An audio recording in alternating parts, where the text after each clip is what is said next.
আজকের আলোচনার জন্য আমাদের হাতে সোর্স হিসেবে আছে একটিমাত্র প্রতিবেদন, সুম্পিতে প্রকাশিত। আর হেডলাইনটা খুবই সোজাসাপটা। Korean drama series dynamite kiss তার টাইম স্লটে সবচেয়ে বেশি দেখা সাপ্তাহিক মিনি সিরিজ। কিন্তু আসল গল্পটা তো হেডলাইনে নেই, তাই না? আছে একটা সংখ্যার ভেতর 5.9%। এখন প্রশ্ন হলো 2025 সালে এসে যখন হাজারো স্ট্রিমিং প্ল্যাটফর্ম, কন্টেন্টের ছড়াছড়ি, তখন কি এই একটা টেলিভিশন রেটিং দিয়ে কি আসলেই একটা শোর সাফল্য মাপা যায়? আমাদের আজকের মিশন হলো এই একটা সংখ্যাকে ভেঙে চুড়ে এর ভেতর থেকে বের করে আনা, এটা দর্শক, ইন্ডাস্ট্রি আর একটা শোয়ের ভবিষ্যৎ সম্পর্কে আসলে কি বলছে। চলুন এই 5.9%-এর গভীরে ডুব দেয়া যাক। ঠিক এখান থেকেই তো ব্যাপারটা মজার হতে শুরু করে, কারণ বাইরে থেকে এটা শুধুই একটা ডেটা পয়েন্ট, একটা সংখ্যা। কিন্তু যখন আমরা জানি এই ডেটা নিলসেন কোরিয়ার মতো একটা প্রতিষ্ঠান থেকে আসছে, তখন এর পেছনের স্তরগুলো খুলতে শুরু করে। এই 5.9% শুধু একটা স্কোর নয়, এটা আসলে একটা গল্পের প্রথম অধ্যায়। আজকের আলোচনায় আমরা সেই পুরো গল্পটা বোঝার চেষ্টা করব। তাহলে চলুন একেবারে মূল তথ্যটা দিয়ে শুরু করা যাক। SBS চ্যানেলের ড্রামা ডিনামাইট কেস তার ষষ্ঠ পর্বে দেশব্যাপী 5.9% গড় রেটিং পেয়েছে। প্রথম যে প্রশ্নটা মাথায় আসে সেটা হলো, এই সংখ্যাটা কি আদৌ ভালো? আজকাল তো আমরা শুনি কোনো শো 15 বা 20% রেটিং পায়। তার তুলনায় এটা তো বেশ কম শোনায়। এটা একটা খুবই স্বাভাবিক প্রশ্ন। 10 বছর আগে হলে হয়তো 5.9%কে একটা মাঝারি সাফল্য বলা হতো। কিন্তু আজকের মিডিয়া জগতে প্রেক্ষাপটটা সম্পূর্ণ বদলে গেছে। ভাবুন তো, একজন দর্শকের কাছে কতগুলো অপশন আছে: নেটফ্লিক্স, ভিকি, ডিজনি প্লাস, স্থানীয় কেবল চ্যানেল, ইউটিউব। অপশনের কোনো শেষ নেই। একদম। এই অসংখ্য বিকল্পের মধ্যে যখন কোনো একটা নির্দিষ্ট সময়ে একটা নির্দিষ্ট চ্যানেলে দেশের প্রায় 6% টিভি দর্শক কিছু একটা দেখছেন, সেটা এখন আর ছোট ব্যাপার নয়। তার আপনি বলছেন প্রতিযোগিতাটা এখন আর শুধু অন্য চ্যানেলের সাথে নয়, দর্শকের মনোযোগের জন্য সব ধরনের কন্টেন্টের সাথেই লড়াই করতে হচ্ছে। ঠিক তাই। তাই ওই 15-20% রেটিং পাওয়া ড্রামাগুলোকে এখন বলা হয় মেগাহিট বা ন্যাশনাল সিন্ড্রোম। ওগুলো ব্যতিক্রম। কিন্তু সপ্তাহের মাঝামাঝি সময় একটা প্রাইম টাইম স্লটে প্রায় 6% দর্শককে ধরে রাখা একটা শক্তিশালী এবং স্থিতিশীল পারফরমেন্সের লক্ষণ। নিলসেন কোরিয়ার ডেটা বলছে, ওই বৃহস্পতিবার রাতে অন্য যে কোনো মিনি সিরিজের চেয়ে বেশি মানুষ ডিনামাইট কিস দেখছিল। আচ্ছা এই বাজারে 1 নম্বর হওয়াটাই একটা বড় জয়। আচ্ছা, প্রেক্ষাপটটা পরিষ্কার হলো। কিন্তু রিপোর্টের যে অংশটা আমার কাছে সবচেয়ে আকর্ষণীয় মনে হয়েছে তা হলো রেটিংটা আগের রাতের পর্বের সমান ছিল। অর্থাৎ রেটিং স্থিতিশীল বা হেল্ড স্টেডি। সাধারণত তো আমরা দেখি রেটিং হয় একটু বাড়ে, না হলে একটু কমে। একেবারে স্থির থাকার ব্যাপারটা কেন এত গুরুত্বপূর্ণ? এই স্থিতিশীলতা দর্শকের সাথে শোয়ের বলতে গেলে একটা অলিখিত চুক্তির মতো। বিশেষ করে যখন একটা শো তার গল্পের মাঝপথে থাকে, দ্বিতীয়ার্ধের কাছাকাছি, তখনই ব্যাপারটা খুব জরুরি। কারণ প্রথম কয়েকটা পর্ব তো হাইপের কারণে অনেকেই দেখে, কিন্তু গল্পের মাঝখানটা হলো আসল পরীক্ষা।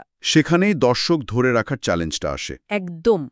এই সময়ে দর্শকরা সিদ্ধান্ত নেন যে তারা শেষ পর্যন্ত থাকবেন কিনা। রেটিং যদি এই সময়ে পড়তে শুরু করে, তার গল্প দর্শকদের আগ্রহ হারাচ্ছে।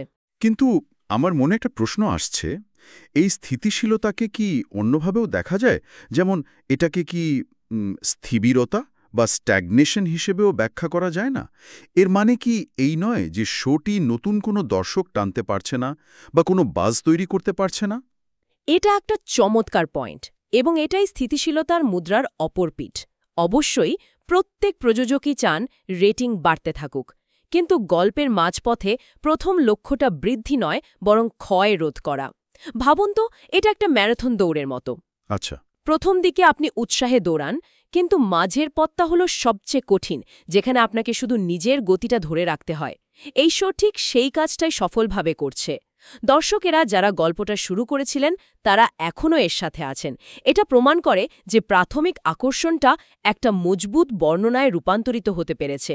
তারা পরের পর্বে কি হবে তা জানার জন্য অপেক্ষা করছেন। আর নির্মাতাদের জন্য এটাই সবচেয়ে বড় স্বস্তির বিষয়। ঠিক তাই। দারুণ অ্যানালগ। তার মানে এই স্থিতিশীলতা হল ভবিষ্যতের সাফল্যের ভিত্তি। এখন এই ভিত্তিটা কিসের ওপর দাঁড়িয়ে আছে? প্রতিবেদনটিতে দুটো বিষয়ের কথা বলা হয়েছে। এটি একটি রোম্যান্টিক কমেডি এবং এর প্রধান চরিত্রে আছেন জ্যাং কি ইয়ং এবং আন ইউয়েন জিন। চলুন প্রথমে জনরা বা ধরনটা নিয়ে কথা বলি। রোম্যান্টিক কমেডি বা রম-কম হল টেলিভিশনে কমফোর্ট ফুড। এর একটা পরীক্ষিত আবেদন আছে। সারা দিনের ক্লান্তি আর মানসিক চাপের পর দর্শকরা এমন একটা গল্প দেখতে চান যেখানে তারা জানেন যে শেষ পর্যন্ত সবকিছু ঠিক হয়ে যাবে। একটা সুন্দর হালকা মেজাজের প্রেমের গল্পের আবেদনটা চিরন্তন।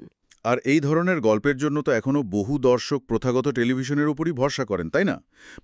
একটা নির্দিষ্ট দিনে নির্দিষ্ট সময়ে সবাই মিলে একসাথে দেখার যে একটা আমেজ আছে। ঠিক তাই। আর এখানেই অ্যাপয়েন্টমেন্ট ভিউইংয়ের ধারণাটা চলে আসে।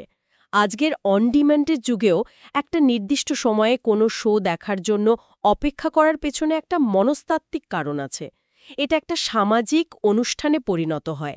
আপনি জানেন যে আপনার মতো আরও লক্ষ লক্ষ মানুষ ঠিক একই সময়ে একই আবেগ অনুভব করছে। পরের দিন এটা নিয়ে আলোচনা করার, সোশ্যাল মিডিয়ায় কথা বলার একটা সুযোগ তৈরি হয়। একদম। একটা সিনেমা একা নেটফ্লিক্সে দেখার চেয়ে প্রিমিয়ারে সবার সাথে দেখার অভিজ্ঞতাটা যেমন আলাদা, এটাও অনেকটা সেরকম। রমকমের মতো জনরা এই যৌথ অভিজ্ঞতার অনুভূতিকে আরও বাড়িয়ে তোলে। বেশ মজার ব্যাপার। এবার আসা যাক তারকাদের প্রসঙ্গে।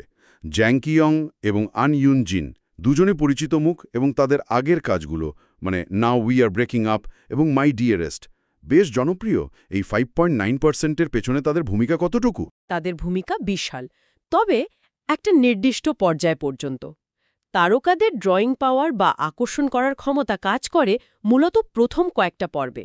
তাদের নিজস্ব ফ্যান বেস আছে যারা শুধু প্রিয় তারকাকে দেখার জন্যই একটা শো দেখা শুরু করেন। একে বলা যায় শোয়ের জন্য একটা হেডস্টার্ট পাওয়া। কিন্তু তারকাদের এই ক্ষমতা কি অসীম? আমরা তো এমন অনেক উদাহরণ দেখেছি যেখানে বিশাল তারকা থাকা সত্ত্বেও একটা শো চূড়ান্তভাবে ব্যর্থ হয়েছে।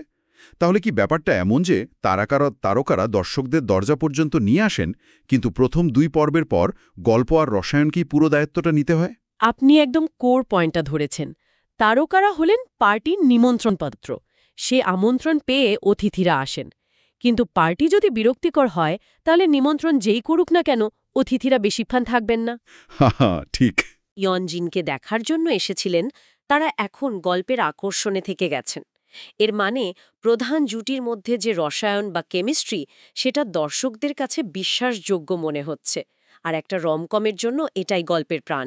তাহলে আমরা যা পেলাম তা হল একটা আরামদায়ক জনরা, জনপ্রিয় তারকা যাদের রসায়নটা কাজে দিয়েছে, এবং এমন একটা গল্প যা মাঝপথে এসেও দর্শকদের ধরে রাখতে পারছে।